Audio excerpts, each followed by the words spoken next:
네, 내란 특검팀의 윤석열 전 대통령에 대한 조사가 9시간 30분가량 만에 끝났습니다. 윤 전 대통령 현재 조서 열람을 진행하고 있는데요.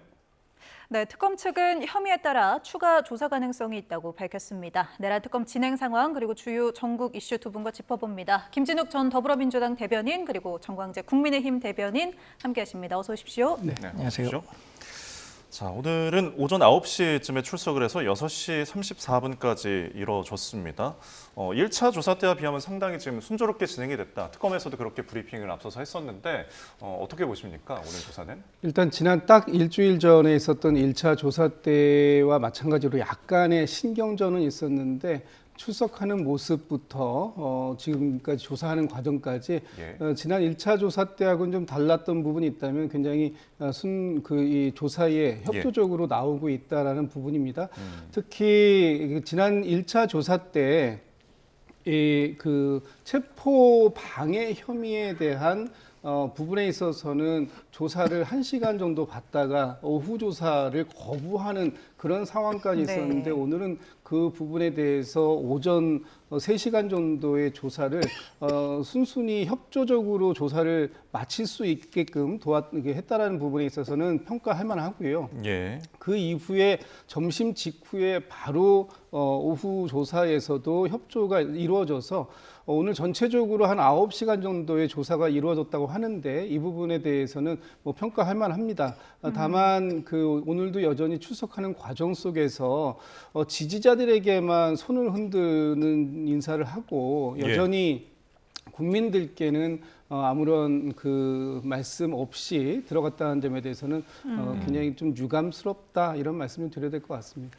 네, 지난번에는 이제 조사 열람에만 3시간이 넘게 걸렸고요. 지금도 밤 9시 1분 넘은 상황이니까 이제 2시간 30분 정도 조서 보는 중인 것 같은데요. 귀가까지 상당히 오늘도 시간이 걸릴 거라는 예상이 나옵니다. 지난번에 실제로 조사에 응한 시간이 5시간 5분인데 3시간 정도 조서 열람 시간이 필요했으니까요. 이번에는 실제로 8시간 30분이에요. 9시부터 6시 반까지 했는데 1시간 점심시간이 있었으니까. 그만큼 물리적으로 좀 검토할 내용이 더 많다고 판단할 겁니다. 지난 일주일 동안 특검이나 윤석열 전 대통령 측이나 지난번 조사를 복귀하면서 어떻게 조사를 진행하는 것이 올바른 방법이냐, 또 어떻게 검찰의 이 칼날을 피할 수 있을 것이냐, 이런 나름의 고민을 많이 했을 것이라고 생각하고요. 또 지난 일주일간에 윤석열 전 대통령을 제외한 다른 분들에 대한 소환 조사가 많이 이루어졌습니다. 계엄과 관련해서 당시에 참석했었던 국무위원들, 또 공무집행 방해와 관련해선 김성훈 경호처 차장 이런 사람들이 1차적으로 조사를 받았기 때문에 그것을 바탕으로 특검이 윤석열 전 대통령에 대해서 지난번 1차보다는 훨씬 더 다양한 질문들을 하지 않았을까 이렇게 예상해 볼 수 있겠습니다. 사실 윤 전 대통령에 대해서 이제 뭐 지금 혐의도 일단은 많고 조사할 것도 확인할 것도 많은 상황이라서 1차 조사 당시에는 이제 새벽 1시에 귀가를 했지만 체력적으로 윤 전 대통령이 굉장히 힘들어했다고 전해집니다. 근데 지금 일단 심야 조사는 계속 안 하고 있는 상황인데 그럼 앞으로도 추가 소환은 계속하면서 이런 식으로 진행이 될까요? 앞으로 한두 번의 저희 추가 조사는 좀 불가피한 부분이 있어 보입니다. 왜냐하면 오늘 8시간 반, 거의 9시간 가까운 시간 동안 조사가 순조롭게 진행이 됐는데 워낙 윤석열 전 대통령에 대해서 조사할 내용이 많습니다. 특히 오늘 있었던 이 체포 방해 혐의 이 부분에 대해서는 조사가 완료됐다고 하는데 그 이후에 국무회의가 정상적으로 진행됐는가 또는 국무회의를 진행하는 중에 윤석열 전 대통령이 어떤 직권 남용 부분이 있었는가 하는 부분까지는 조사가 된 것 같고요. 다만 이제 앞으로도 이제 계속해서 조사가 되는 부분이 이제 내란과 관련된 혐의뿐만 아니라 외환죄와 관련된 부분도 있습니다. 특히 평양에 무인기를 보냈다든지 하는 부분에 있어서 국군 통수권자인 대통령이 몰랐었을 것인가 하는 부분, 그리고 이 부분이 이 헌법상 대통령이 계엄을 발동하기 위해서 전시와 준하는 그런 정도의 상황이 필요했던 부분이 있었는데 그런 것들에 대해서 이 그 어떤 뭐랄까요, 그 명분을 만들기 위해서 일부러 그런 그 북을 그 자극했던 군사적 긴장 관계를 높였던 이런 부분들이 있었던 거 아닌가 하는 부분에 대한 조사가 오늘 전체적으로 다 그 이루어졌다라고 보기는 좀 어려운 측면이 있어 보입니다. 그렇기 때문에 앞으로 이런 이 부분과 관련해서도 추가적인 조사가 필요하고 그 사이에 또 아마도 이와 관련된 사람들의 참고인 조사 또 진행되는 부분들이 있을 수 있다 이렇게 보여집니다. 예. 네, 지난 1차 때와 이제 실제 조사 시간만 비교를 해보면 그때는 말씀하신 것처럼 뭐 5시간가량이었고 오늘이 실제 조사 시간은 더 많습니다. 일찍 네. 끝났지만 그만큼 특검 입장에서도 어느 정도 고강도의 조사가 좀 이뤄졌다 볼 수 있을까요? 아까 말씀드렸던 것처럼요. 윤석열 전 대통령에 적용해야 되는 범죄 혐의와 관련해서 기초조사라고 할 수 있는 다른 사람들에 대한 조사가 지난 일주일간 진행이 많이 예. 됐습니다. 네. 그 사람들의 발언을 중심으로 윤석열 전 대통령에 대한 특검팀의 조사가 있었을 것으로 예상이 됩니다. 저는 앞으로 추가 소환 조사와 관련해서 예. 그 특검은 지금 뭐 일정이 정해지진 않았다라고는 하고 있지만 네.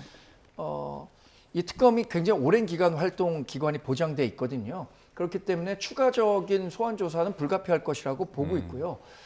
아마 그때쯤 되면은 그 조사를 바탕으로 체포영장이든 구속영장이든 다시 청구하지 않을까 싶습니다. 구속영장이 청구됐을 때 법원 판단이 어떻게 될지 그것을 뭐 지금 단언해서 말씀드릴 수는 없겠습니다만 지금 관련한 수사 진행 속도만 놓고 보면 뭐 윤석열 전 대통령한테 아주 유리한 구도로 진행되고 있지는 않다고 봐야겠죠. 객관적인 예. 정황은. 네. 알겠습니다. 자, 지금 저희 보시고 있는 화면은 이 시각 이제 고검 청사입니다. 잠시 후에 저것을 통해서 귀가를 할 때 윤석열 전 대통령의 모습을 볼 수가 있겠는데요. 그런데 윤 전 대통령이 출석을 할 때 그리고 귀가를 할 때 1차 때도 마찬가지고 계속 침묵을 이어가고 있습니다. 이게 어떤 전략이 있을까요?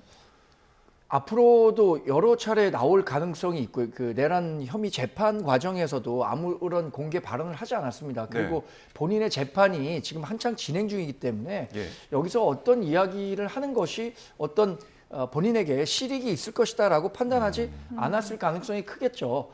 그리고 전반적인 여론 그러니까 이번에 그 특검 조사를 임하는 과정에 있어서 뭐 시간을 좀 조율한다든가 예. 이런 부분에 있어서도 특별히 본인을 지지하는 분들 외에는 아주 공감하는 분들이 많지 않았다는 측면에서 본인이 뭐 국민들께 직접적으로 이야기하는 것이 전반적으로 도움이 되지는 않을 것이다라고 판단했을 가능성이 있겠죠. 예. 네, 그래서 이 출석을 지켜보는 국민들에게 그래도 어떤 최소한의 사과가 없다, 뭐 이런 비판도 좀 나옵니다. 당연히 있어야 되는 사항이고요. 최소한 그 국민 여러분들께 뭐 송구하다 이런 정도의 말씀은 좀 있어야 되는 거 아닌가. 예전에 뭐 전직 대통령들이 이 특검이나 아니면 검찰 조사에 출석할 때 기본적으로 그런 정도는 말씀들이 있었습니다. 그러나 이번에 윤석열 전 대통령 같은 경우에는 12.3 비상계엄이 이루어지고 난 이후에 나온 여러 차례의 메시지에서 뭐 사과라는 표현을 쓰기는 썼지만 구체적으로 국민들께 무엇에 대한 사과인지 얘기한 적이 없어요. 그리고 지난번에 체포되는 과정 속에서도 그렇고 또 지금 계속해서 이 내란 재판을 받는 과정에서도 공개적으로 출석을 함에도 불구하고 단 한마디도 얘기를 하지 않습니다. 오히려 지지자가 내 눈에서 좀 안 보이니까 그걸 질문하는 기자에게 비켜달라라고까지 얘기를 할 정도로 오도지 모든 행위를 지지자에게만 맞추고 있고 오늘도 네. 출석하면서 창문을 내리고 지지하시는 분들에게 손을 흔들어 보이는 이런 모습. 네. 과연 일반 국민들에 대한 진짜 미안한 마음 또는 사과하는 마음 이런 마음이 있다면 이렇게까지는 하지 못하실 건데라는 생각이 들 정도로 앞으로도 계속해서 이런 모습을 보게 되겠습니다만 국민들께서 그 끝까지 윤석열 전 대통령에 대한 실망감을 감추지 못할 것 같다 이런 생각이 듭니다. 네, 이번 2차 조사 전반에 대해서 조금 이야기를 나눠봤는데 쟁점별로 좀 보겠습니다. 혐의에 대해서 별도의 면담 없이 좀 곧바로 시작이 되면서 아까 언급한 것처럼 오전에 이제 체포영장 저지 혐의부터 시작이 됐습니다. 이 조사자를 놓고서 1차 소환 때는 조사 거부를 했는데 이번 주에서 특검에서 발표를 하기로는 조사자 변경이 없던 것처럼 하다가 오늘 바뀌었단 말이죠. 이제 그 박총경이 지원하는 입장으로 배석을 했는데 이 전략 변화에 대해서 좀 어떻게 보십니까? 특검도 아마 고민이 좀 있었을 겁니다. 특히 지난 1차 조사 때 이 박창완 총경이 처음 1시간 정도는 조사를 했는데 그 이후에 윤석열 전 대통령 측에서 조사 자체를 일체 조사를 거부했고 네. 그것이 한 서너 시간 이상 지체가 되는 상황 속에서 급기야는 더 이상 이 부분에 대한 조사가 어렵다 싶었기 때문에 그 조사를 중단하고 다른 국무회의라든지 이런 쪽으로 이제 그 조사의 방향을 바꾼 거 아니겠습니까? 그래서 그 당시에도 이제 저녁 때까지 이루어졌던 조사에서 다른 부분에 대한 특히 체포 저지 방해와 관련된 부분은 아예 조사를 못했어요. 네. 그렇기 때문에 저 특검에서 계속해서 뭐 언론에다가는 조사자를 바꿀 계획은 없다라고 했지만 예. 결과적으로 보면 오늘은 이제 그 특검보가 지휘하고 2명의 부장검사가 직접 신문 조사를 하는 속에서 박창완 총경은 거기에 이제 수사를 지원하는 쪽으로 이제 자리를 잡은 거 아니겠습니까? 네. 그렇다면 특검에서도 좀 고민이 있었던 것 같고요. 특검에서 오늘 밝힌 것처럼 이 조사의 효율성을 높이기 위해서 결과적으로 보면 이 검사 두 사람이 조사를 책임지는 것으로 그렇게 했는데 예. 아마도 그렇기 때문에 오전에 3시간 정도의 이 그 체포 방해 혐의에 대한 조사가 순조롭게 이루어졌다고 보여지고 지난번에는 1시간 조사하고 밤에 이 부분에 대해서는 아예 조서 열람 자체를 거부했습니다. 네, 네. 그런데 오늘은 이제 조사가 충실하게 이루어졌다고 보기 때문에 네. 이 부분에 대한 이 조서 열람에 또 상당히 공을 좀 들이지 않을까 이렇게 생각이 됩니다. 예. 네, 방금 말씀 주신 것처럼 지난 1차 조사 때는 이 체포 저지에 관련된 조서는 결국에는 열람과 날인을 하지 않았는데 오늘은 이제 진술을 오전에 좀 순조롭게 했다 이런 보도가 나왔던 만큼 서명 날인할까 이 가능성도 높아지고 있는 것 같습니다. 뭐 그럴 가능성이 크다고 보고요. 예. 사실 특검 측에서 전략적 판단을 했다고 봅니다. 박창완 총경이 이 실제 조사를 하느냐 그렇지 않느냐를 두고 윤석열 전 대통령과 굉장히 어떤 기싸움 측면이 있었는데 굳이 박창완 총경이 하지 않더라도 특검에서 원하는 답을 얻어낼 수 있다면 이렇게 문제를 제기할 만한 여지를 특검이 굳이 만들 필요는 없었을 것이라고 생각합니다. 그래서 아마 일주일 지난 오늘 조사를 할 때는 박창완 총경은 조사에서 배제하고 그 관련 내용과 관련해서 서포트, 그러니까 지원 정도를 하는 정도로 전략을 바꾼 게 아닌가 싶습니다. 예. 저는 지난번에 있었던 것에 대한 서명 날인이 없었던 것도 어쩌면 그런 그 조사 자체에 대한 정당성 문제 이런 부분에 문제를 제기하면서 사인하지 않았을 가능성이 있다고 보는데 예. 이번에는 본인 전체적으로 순조로운 그 조사가 이루어졌다고 특검에서 발표를 했으니까 예. 본인이 증언한 것과 관련해서 이 서명을 안 할 필요는 없겠죠. 알겠습니다.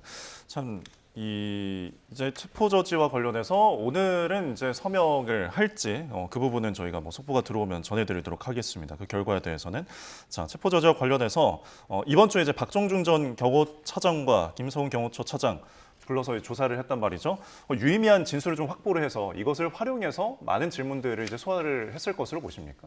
예, 이번에 이제 박종준 처장과 김성훈 차장 두 사람을 다 소환해가지고 강도 높은 조사를 했습니다. 그리고 이 외에도 사실 이 부분에 대해서는 특검뿐만 아니라 이미 경찰에서도 이 부분에 대한 조사가 있었습니다. 예. 그렇기 때문에 그 조사가 특검으로 다 이첩이 되어서 아마 상당한 이 자료를 축적했는데 그 가운데에서 유의미한 조사들이 나왔던 것이 뭐냐면 이 윤석열 전 대통령이 문자로 이 군 통수권자의 아니만 생각해라. 그다음에 또 이 비화폰 조치해야지라는 이런 식의 여러 가지 그 어떤 직접적인 지시를 했던 부분들이 있었다라는 것이 이제 확인이 되고 있는 상황이고요. 예. 또 그리고 저희가 예전에 그 기억을 잠시 돌려보면 윤석열 전 대통령이 한남동 관저에서 이렇게 있을 때 체포를 염두에 두고 관저를 요새화했던 적이 있었잖아요. 네. 그때 이제 뭐 이렇게 그 버스들을 세운다든지 아니면 차별치고요. 원형 철조망을 설치하다든지 했을 때 그때 윤석열 전 대통령이 오랜만에 언론이 확인할 정도로 모습을 드러낸 적이 있었습니다. 근데 그 모습이 어떤 모습이었냐면 이 경호처가 그 체포조가 들어오는 것을 막을 목적으로 버스를 세우고 철조망을 이렇게 설치하는 그런 과정들 속에서 그 현장을 직접 순찰하는 것, 순시하는 것 같은 모습으로 나와서 여러 가지 지시를 하는 모습이 그때 영상으로 나온 적이 있었어요. 그래서 네. 이게 단순하게 경호처가 스스로 자의적으로 판단해서 대통령의 체포를 방해한 것뿐만 아니라 윤석열 전 대통령에게 보고가 되고 윤석열 전 대통령이 직접 그 경호처에다가 지시를 해서 체포 방해가 이루어진 게 아니냐라는 부분들도 네네. 확인할 수가 있었기 때문에 아마 그런 여러 가지 사안들에 대해서 저희 종합적으로 질문이 있었을 것 같고 예. 그 부분에 대해서 한 3시간 정도 조사했다면 어느 정도 유의미한 조사 결과가 나왔을 것이다 이렇게 볼 수 있을 것 같습니다. 알겠습니다. 네, 윤 전 대통령 측은 그런 의혹에 대해서 지난번에 모두 부인했었는데 또 계속해서 조사 결과를 지켜보도록 하겠습니다. 특검팀이 지난주 동안 이 국무위원에 대한 조사도 좀 광범위하게 이어갔습니다. 특히 국무회의에 참석하지 않았던 이주호 전 장관도 불러서 조사를 하고 당시 상황을 좀 입체적으로 재구성하는 그런 모습이에요. 그러니까 그때 12월 3일에 있었던 계엄 국무회의가 일반적인 국무회의와 어떻게 달랐는가 이것을 규명하는 게 특검으로서는 굉장히 중요한 과제가 될 것 같습니다. 예. 그러니까 일반적인 국무회의 과정에서 어떻게 논의가 되고 그게 결정이 되는지에 대한 과정을 알아야 그때 있었던 계엄 국무회의가 불법적이었다, 정상적이지 않은 그 계엄이었다라는 것을 증명하는 데 가장 중요한 근거가 될 것으로 보기 때문에 예. 당시에 참석했던 사람을 대상으로 또 참석하지 않았던 사람도 대상으로 조사를 하고 있다고 보고요. 예. 지금 이야기는 참석하지 않은 사람들의 국무위원 심의 의결권을 침해했다, 이런 쪽으로도 윤석열 전 대통령 측에게 법적인 문제를 제기할 수 있다는 것을 보면 참석한 그 국무위원은 그 국무위원대로, 예. 그렇지 않은 국무위원은 그렇지 않은 국무위원대로 질문의 그 내용은 많이 달랐을 거라고 생각합니다. 예. 그러니까 결국은 이제 국무회의에 있어서 비상계엄을 이제 선포할 때 직권남용이 있었는지, 다른 국무위원들의 권리를 박탈했는지, 그 부분에 대한 것을 좀 집중적으로 들여다보는 것 같은데, 그러면서 이제 참석하지 않은 언급해 주신 것처럼 뭐 안덕근 장관이나 유상임 장관 같은 경우에는 이제 연락을 이게 이제 소집을 할 때 선택적으로 국무위원들을 불렀는지에 대한 부분을 좀 중점적으로 보는 것 같아요. 지금 이 국무회의와 관련해서는 두 가지 쟁점이 있는 겁니다. 예. 첫 번째 쟁점은 국무회의가 과연 적법하게 이루어졌는가 하는 부분에 대해서 들여다볼 필요가 있고, 이 부분에 예. 대해서는 이미 내란 혐의로 기소가 되면서 그 부분은 이미 들어가 있는 부분이에요. 이번에 지금 특검에서 들여다보고 있는 부분은 그 부분 포함해서 네. 지금 이제 방금 전에 말씀 주셨던 것처럼 국무위원들이 본인들의 국무위원으로서의 심의 의결권을 침해받았는가 하는 부분에 대해서 들여다보고 있는 것으로 보여집니다. 네. 특히 국무회의가 소집이 되었을 당시에 19명의 국무위원들 중에 연락을 받고 국무회의에 참석한 사람은 9명 정도밖에 안 되는 거잖아요. 그렇다면 나머지 분들은 연락을 받았는데 못 간 것인가, 아니면 연락조차를 못 받은 것인가 하는 부분이 일단 규명이 되어야 되는 것이고, 국무회의가 당시 12월 3일 밤 그리고 12월 4일 새벽에 두 차례가 열리는 겁니다. 예. 하나는 이 비상계엄을 선포하기 위한 국무회의고, 예. 또 하나는 비상계엄을 해제하기 위한 국무회의인데, 그 두 번의 과정 속에서 과연 이 두 번 모두에게 연락이 갔는지, 아니면 두 번 모두 연락을 받지 못한 사람이 있는 건지, 이런 부분인데, 지금 여기에 오늘 이주호, 안덕근, 유상임 이렇게 이분들이 이제 참고인 신분으로 그 조사를 받았는데, 이분들은 앞에 국무회의, 소위 비상계엄을 선포하기 위한 국무회의는 참석하지 않은 분들이에요. 예. 그런데 이분들이 해제 국무회의에는 참석을 했단 말이죠. 그렇다면 왜 앞에 국무회의에서는 부르지 않았고 뒤에 국무회의에서 해제를 위한 국무회의에서만 불렀는가? 그러니까 단지 이 어떤 이 국무위원들의 의결 정족수를 채우기 위해서인가 아닌가 이런 여러 가지 것들을 전체적으로 지금 특검에서 조사를 했다라고 보시면 될 것 같습니다. 알겠습니다. 네, 말씀해주신 이 부분들이 입증이 된다면 이제 윤 전 대통령에게 직권남용 권리 행사 방해 혐의가 적용될 수도 있습니다.